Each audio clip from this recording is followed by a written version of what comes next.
and today my presentation topic is excretion in planaria. Before going to excretion in planaria, let me tell you some more information about planaria.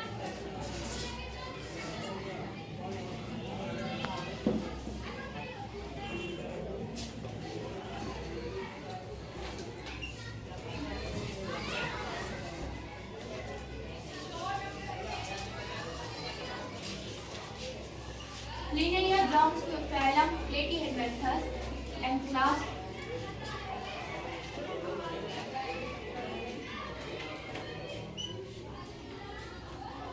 Tuberella. Due to their class is Tuberella, their another name is Tuberella. They are mostly brownish in color, and their scientific name is Dardessia tigrina. अब excretion प्लेना पे चलते हैं। ये हमारे पास क्या है, plain area है। Plain area में क्या होता है, जो एक्सक्रीटरी सिस्टम होता है वो ट्यूबुलर एक्सक्रीटरी सिस्टम होता है। यहाँ पर प्लेन एरिया में जो नेटवर्क ऑफ ट्यूब्यूल्स होती हैं वो all around the plain area spreaded होती है। हर तरफ देखिए इसके प्लेन एरिया के जो ट्यूब्यूल्स होते हैं वो स्प्रेडेड होते हैं। प्लेन एरिया के जो ट्यूब्यूल्स होते हैं, ट्यूब्यूल्स को हम ब्लाइंड ट्यूब्स या फिर प्रोटोनेफ्रिडियन नेटवर्क कहते हैं। इनमें कुछ पोर्स लगे होते हैं जिन्हें हम बोलते हैं नेफ्रिडियो पोर्स और एक्सक्रीटरी पोर्स। यहाँ पर ये येलो कलर आपको दिख रहा है, उसे हम कहते हैं इंटरस्टिशियल फ्लूइड। जो हमारा वेस्ट, जो भी हमारा नाइट्रोजनियस वेस्ट होता है वो हमारे पास इंटरस्टिशियल फ्लूइड में होता है। उसके बाद ये फिल्ट्रेट होके ब्लाइंड ट्यूब्स में जाता है। उसके बाद यहाँ पर कुछ पोर्स होते हैं नेफ्रिडियो पोर्स, उनके थ्रू एक्सक्रीट आउट हो जाता है। ये जो एक्सक्रीटरी सिस्टम है, ट्यूबुलर एक्सक्रीटरी सिस्टम, इसको हम प्रोटोनेफ्रिडियम कहते हैं। प्रोटो का मतलब है प्रिमिटिव मींस सिंपल एंड नेफ्रिडियम का मतलब है एक्सक्रीटरी ऑर्गन, यानी कि excretory simple excretory organ. Plain area एक ऐसा सिंपल एक्सक्रीटरी ऑर्गन है जो कि सबसे पहले इवॉल्व हुआ था।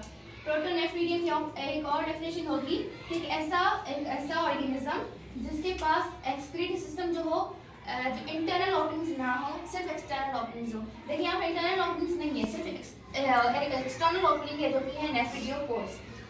अब यहाँ पर इस प्लेन एरिया को हम ट्रिप्लोप्लास्टिक ऑर्गेनिज्म भी कहते हैं। क्यों कहते हैं? क्योंकि इसके पास 3 एम्ब्रियोनिक टिश्यू लेयर्स होती हैं, endoderm, ectoderm and mesoderm. That's why it's known as triploblastic organism. अब देखें यहाँ पर इसकी मैकेनिज्म की बात करते हैं। यहाँ पर एक ट्यूबुलर स्ट्रक्चर है, जो भी हमारा एक्सक्रीटरी सिस्टम होता है वो इन ट्यूबुलर स्ट्रक्चर के अंदर ही होता है। अब इस ट्यूबुलर स्ट्रक्चर में थोड़ा जूम करके देखते हैं। ये हमारे पास वही ट्यूबुलर स्ट्रक्चर है। इसमें देखें ये ट्यूब्स बनी पड़ी है और यहाँ पर स्पेशल सेल्स होते हैं जो कि एक्सक्रीटरी सिस्टम करवाते हैं। उन सेल्स का नाम है फ्लेम सेल। फ्लेम सेल में यहाँ पर नैरो कट्स होते हैं जिन्हें हम बोलते हैं स्लिट लाइक ओपनिंग्स, जिनके थ्रू ही हमारे पास एक्सक्रीटरी सिस्टम यहाँ पर एंटर होता है। देखिए यहाँ पर ये फ्लेम सेल का क्रॉस सेक्शन है जिसमें आपके पास न्यूक्लियस दिखेगा, साइटोप्लाज्म और अदर स्पेशल ऑर्गेनल्स जो होते हैं सेल में वो भी होते हैं। यहाँ पर आपको हेयर लाइक स्ट्रक्चर दिखेंगे जिन्हें हम कहते हैं सिलिया। सिलिया क्या करेगा, अब फ्लिकरिंग मूवमेंट करेगा, बीटिंग करेगा, जिसके थ्रू देखिए आप सिलिया इधर है, मतलब ये इसकी बात करें हम, सिलिया इधर है तो इंटरस्टिशियल फ्लूइड इसके बाहर है। तो यहाँ पे इस तरीके से इंटरस्टिशियल फ्लूइड सिलिया की मूवमेंट के थ्रू एंटर होगा अंदर। जब ये एंटर हो जाएगा तो फिल्ट्रेट होगी, अंदर आएगा और फिर इसके जो वेस्ट प्रोडक्ट्स थे वो यहाँ पर डक्ट में जमा हो जाएंगे और इस डक्ट को हम नाम देते हैं एक्सक्रीटरी डक्ट। ट्यूब्स में से जैसे फ्लेम से एक फ्लेम से यहाँ, एक फ्लेम से